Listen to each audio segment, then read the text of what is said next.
Hey everyone, Double P here and welcome. Thought I'd shoot this quick little video today because I got a lot of questions. I always get people inbox me on Facebook and they're always asking me, what do I trade?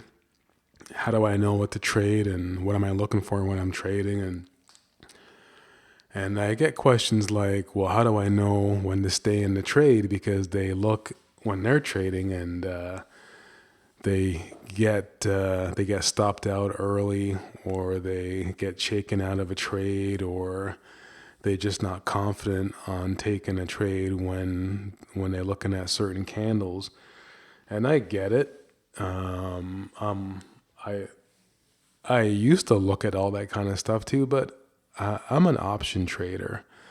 I'm on probabilities, I'm on analytics, and I'm quant. I'm looking at numbers. I got to tell you straight up, for the amount of time that I've been doing this now, I've sort of figured some things out, and I'm looking at some stuff, and I'm just telling you, based on my experience of thousands and thousands and thousands of hours, probably well into 10,000, maybe even 20,000 hours now, just looking at charts and reading charts and just looking at analytics and probabilities. And I can tell you right now, I mean, price action, when it comes to candles, price action lies especially with candles. You can't really, let me rephrase this. If you're solely looking at candlesticks to base your decisions on getting in and getting out of trades, you're not going to last in this game a very long time, because price action with candlesticks straight up lies. It's just, you can't look at that stuff. I mean, it's okay to look at it, but you can't take it as gospel, because price action with candlesticks lie all the time.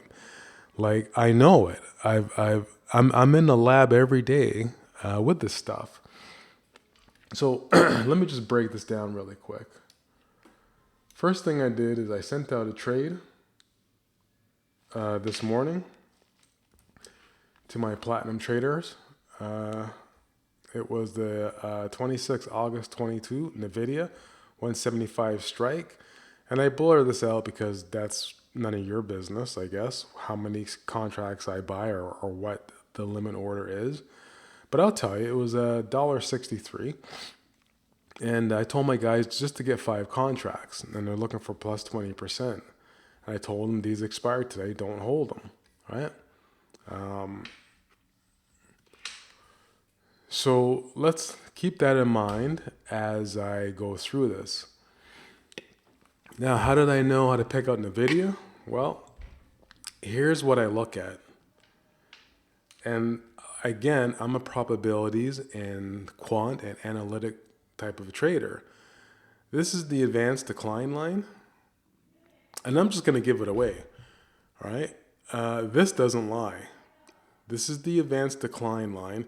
This tells you what stocks are advancing, what stocks are declining.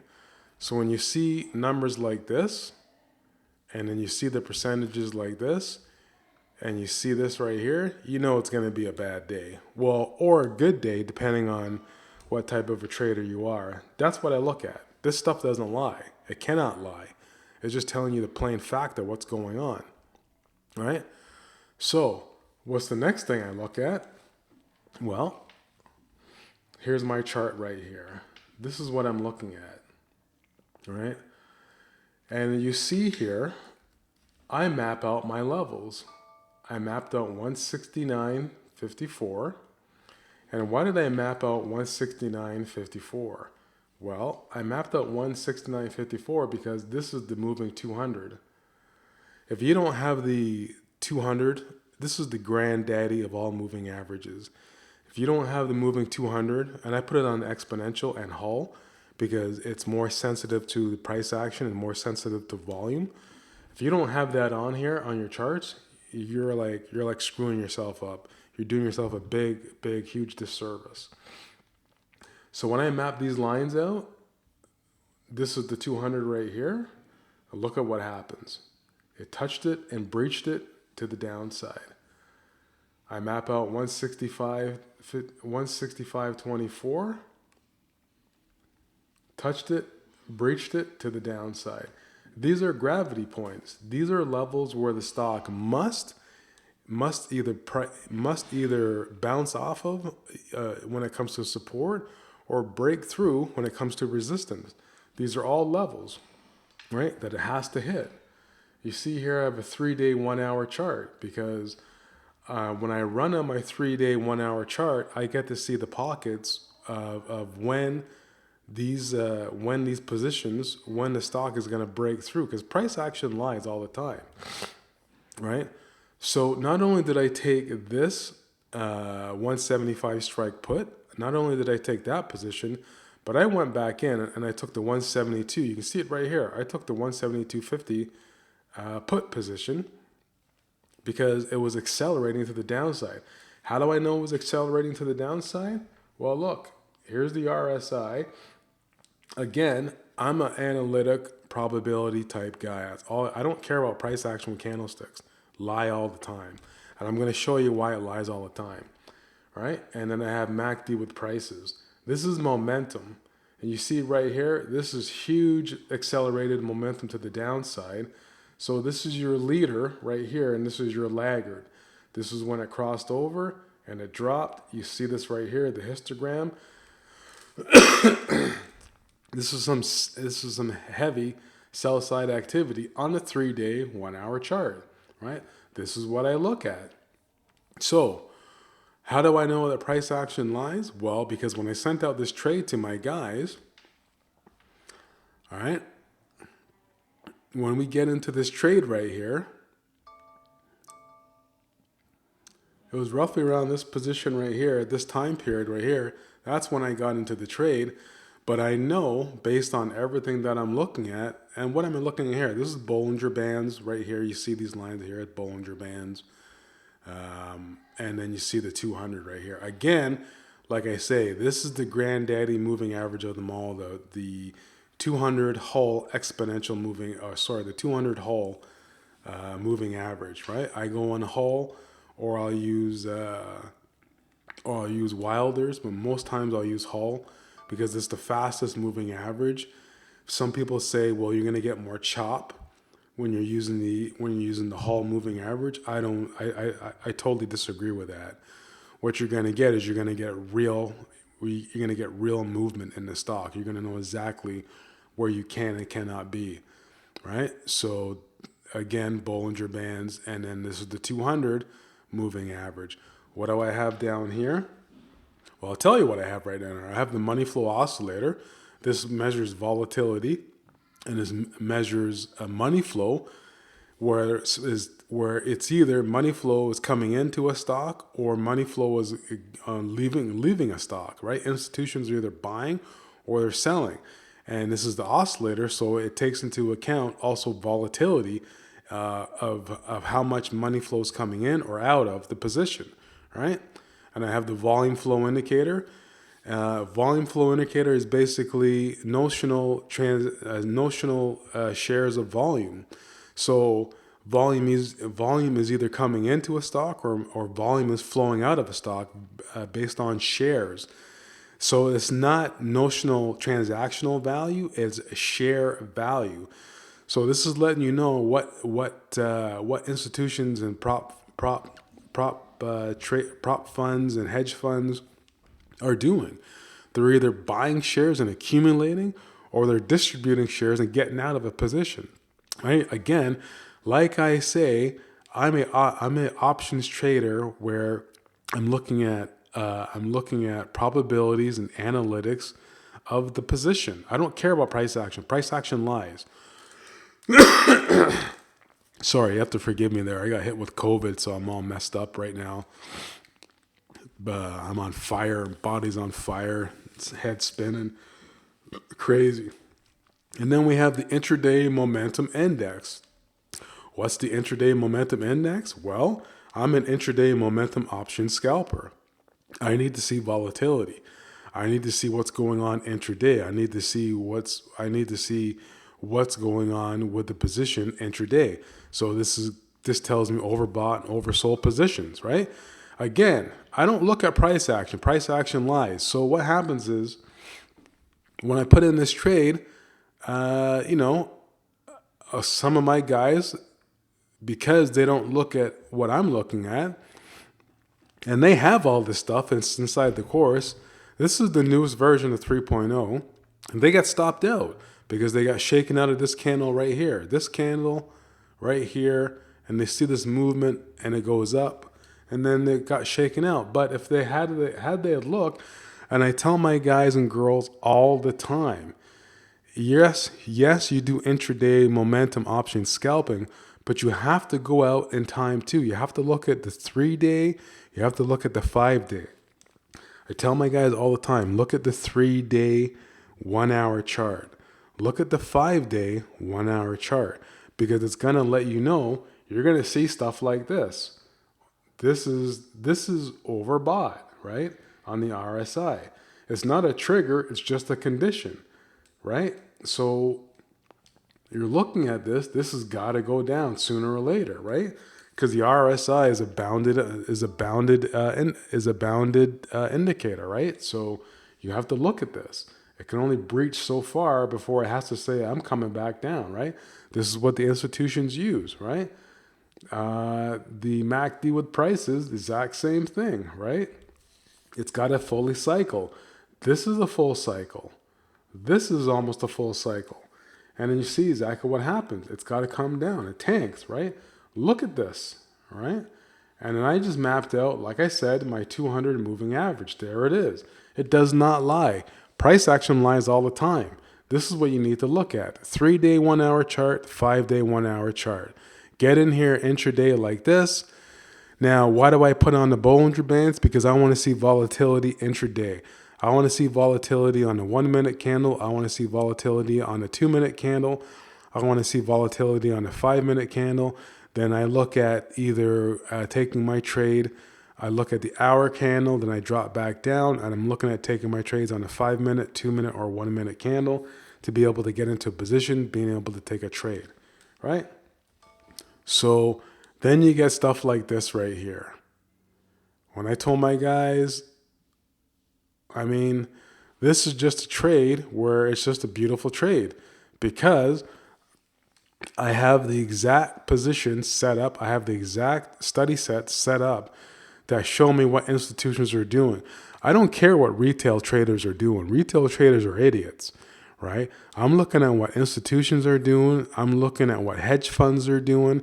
I'm looking at what prop firms are doing. I'm looking at what high frequency traders are doing. These are the tools that you need to look at when you're looking at the big boys and the big girls, because they're going to move the stock. Retail isn't going to move this stock.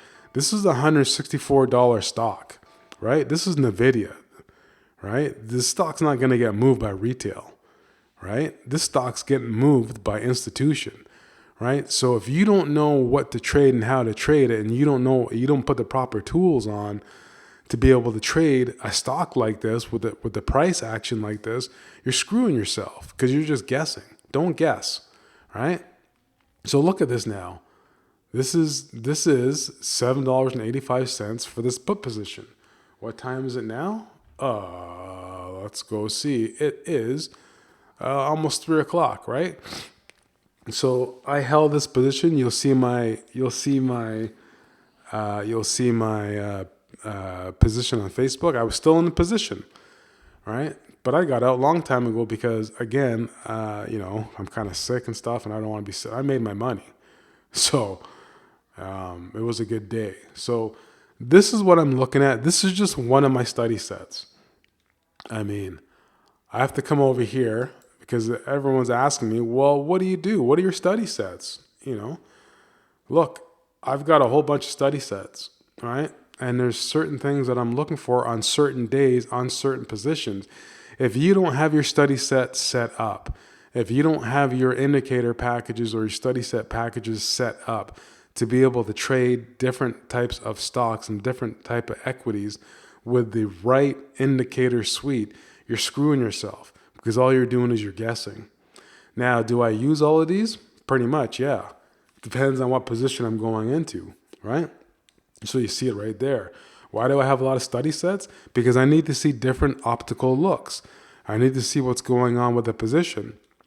So I'm not just going to take one position or one study set and think it's the end all to be all. I've learned that you need to have at least 4 or 5 optical looks when you're going into a position, when you're going into a trade.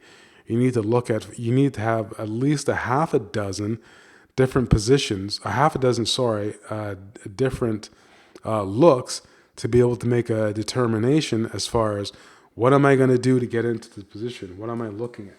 Right? So it's right there. There it is for you. All right. So that being said, this is Double P. I hope you found this informative. I mean, this is what I look at. This is what I do every day on a day-to-day basis. Right? So I hope you found that. Oh. And then I forgot to tell you this, so let's go and look at what I actually look at on a day-to-day basis. If you don't have vision in the marketplace, you don't know what you're looking at in the marketplace, you're dead in the water. All right? So let me show you what I look at on a day-to-day basis. Sorry. So I'm looking at the ES, I'm looking at the NQ, I'm looking at the SPX, I'm looking at the SPY, I'm looking at the XLE, which is energy, I'm looking at the XLF, which is financials, I'm looking at the 30-year bond, the ZB, I'm looking at the ZN bonds again, I'm looking at the VIX, and I'm looking at the DJT, which is the Dow Transport, right? These are the most important sectors that you should be looking at when you're going into looking at a trade, because this is the entire marketplace. As far as I'm concerned, as far as what my mentor showed me is what you're looking at. If you don't have vision into the majority of the marketplace, once again, you're finished. You're dead, right? And if you're wondering, well, what are you looking at? Well, this is volume profile, right? All this is volume profile. This is what the institutions, this is what the hedge funds, this is what the proprietary firms, this is what they look at. I don't give a rat's ass about retail. Retail is a bunch of boneheads. All right, when they're trading, they're just shooting from the hip and they're just wild and crazy. I'll be honest with you, I was retail. I mean, I'm still retail. I trade retail, but now I have clarity of position, clarity of thought. I know what I'm looking at. And yes, sure, I get rocked out of some positions. It happens to all traders. Good traders, it happens to. I don't know any trader that doesn't take any losses. If you talk to traders and they're on social media, all these social media gurus, and they say they don't take losses, they're full of crap. They take losses. Look, we're in a bear market. Some of these stocks have been cut down by 50, 60%. How can you sit there and listen to a social media guru, trader, or investment trader, or whatever they want to call themselves, whatever handles, when literally the entire marketplace has been cut in half? You know what I mean? And they're telling you that they don't take losses. Come on. Let's get real. Anyways, that's what I look at. That's the Double P setup. That's what I'm looking at.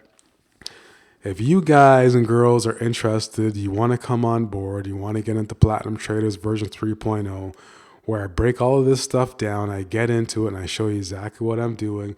I mean, I'm kind of telling you right now, but look, there's a lot of gold inside this course. There's a lot of stuff that I'm going to break down for you. I'm going to show you how to be a fantastic trader.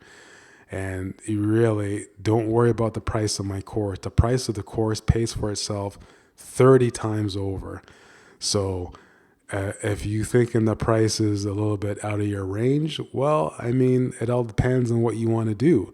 You want to get the right way and learn how to trade. You want to get the right setups. You want to know exactly what you're looking at. The thing pays for itself, right? And that's just fact, not fiction. It's fact. So that being said, my name's Double P. Wish you a good Friday. I got to get over this COVID. It's kicking my butt like you wouldn't believe. It's just a mess. Anyways, that's it for me. I just thought I'd cut this quick little video to show you what's going down and to help you out a little bit there, because I get a lot of messages every day in my Facebook inbox and stuff. So I just figured I'd cut this video real short for you guys. All right, take care, everybody.